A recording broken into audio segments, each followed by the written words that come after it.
Assalamualaikum warahmatullahi wabarakatuh. Alhamdulillahil jabbaril azim alladzi qaddara fahada wa yasyara li muhibbihi sabilal ihtidaa.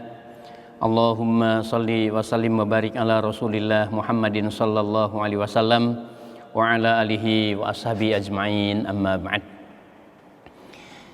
Persoalannya kemudian bukan pada apakah anak harus dijauhkan dari HP atau diperbolehkan dia main HP.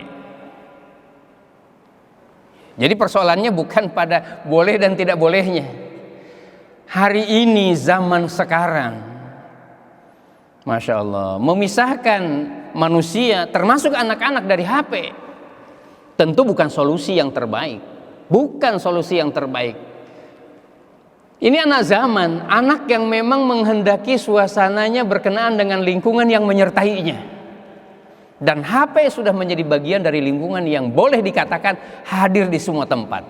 Mungkin ibunya bisa melarang, bapaknya bisa melarang, tapi ketika ketemu dengan temannya, ketika ketemu dengan rumah-rumah yang lain di luar rumah kita, ya, insya Allah HP bukan sesuatu yang membahayakan ketika, dengan catatan, ketika sejak awal memang kita punya komitmen dengan anak-anak ketika dia pegang HP. Berapa saat? Wah, ini masih kecil, insya Allah pengalaman berkata bukan satu, bukan dua, bukan tiga, bukan 100, bukan 1000, banyak sekali ibu-ibu, bapak-bapak yang kemudian telah mampu membangun komunikasi dan kemudian anak berkomitmen dengan waktu yang telah ditetapkan. Mungkin mereka belum pakai istilah jam dan menit lain-lainnya, tapi ketika kemudian sudah maghrib, tidak boleh lagi main ya, ambil HP-nya. Persoalan dia nangis itu biasa, tapi tunjukkan kita konsisten dengan itu. Tidak boleh, kita mau makan dulu, nanti pulang makan ya. Pas dia juga sedang main, sudah kelamaan, ambil. Sehingga dia tidak terasing dari satu sisi dengan HP.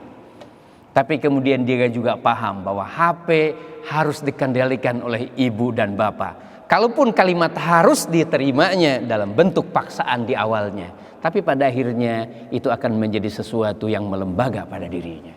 Ini satu. Jadi waktu harus dikendalikan. Tidak boleh kemudian bapaknya santai karena mau mengetik, ibunya mau santai kemudian memasak, maka kemudian supaya anak tidak mengganggu dikasihkan HP. Berlama-lama sebagaimana lamanya masak, sebagaimana lamanya mengetik, kan persoalan. Ya. Jadi jangan HP menjadi pelampiasan dari keinginan anaknya di satu sisi, di sisi lain kesempatan untuk mendapatkan ketenangan dari ibu untuk yang bekerja. Tidak. Dia boleh mengenal HP, tapi tidak boleh kebablasan. Harus dikendalikan. Dan kepada siapa lagi kemudian kita amanahkan untuk mengendalikannya kalau bukan kepada ibu dan bapak yang paham dengan bahayanya HP kalau terus-terusan.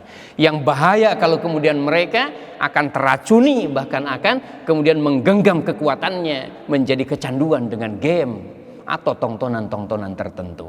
Ya, silakan, kasihkan, pinjamkan, tapi waktu harus dijadikan bagian dari komitmen kita dengan mereka.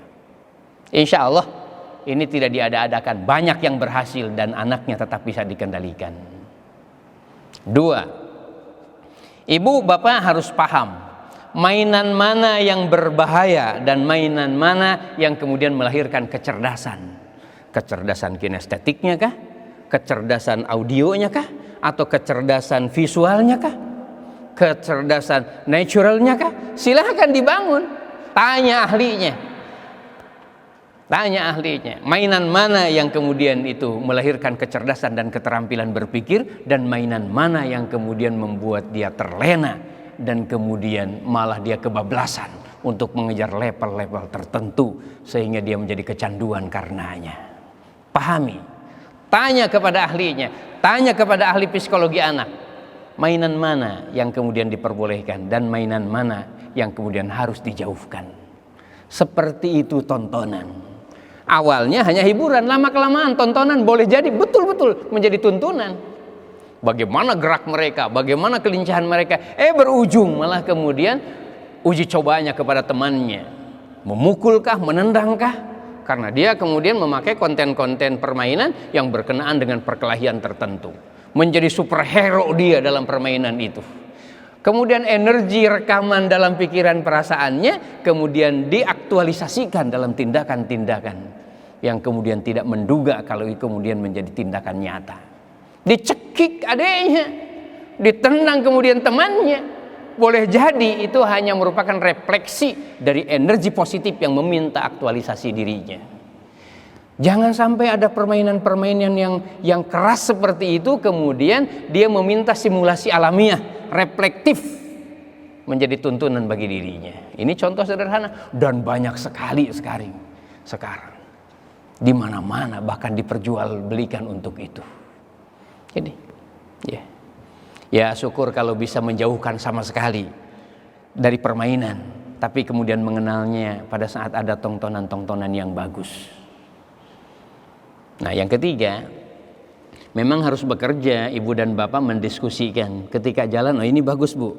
Tanya lagi kemudian kepada guru di sekolahnya, bu kira-kira tontonan yang seperti ini bagus atau tidak, direkomendasikan atau tidak. Insya Allah guru yang paham tentang pergerakan dan perkembangan psikologi komunikasi bagi anak, dia akan paham dan menunjukkan baik dan buruknya terhadap tontonan itu. Yang keempat, pada saat kemudian kita menyaksikan dia sedang bermain, dekatilah dia. Sehingga dia bukan hanya bersahabat dengan tontonan, tapi bersahabat dengan rasa kita. Minta komentarnya. Kalau ada tontonan yang baik, jadikan kekuatan kita untuk meminta kepadanya bercerita apa yang dia tonton. Produktivitas bisa kita lahirkan juga dari ruang-ruang tontonan-tontonan yang bagus. Ya, setelah kita mengendalikan waktunya, ya.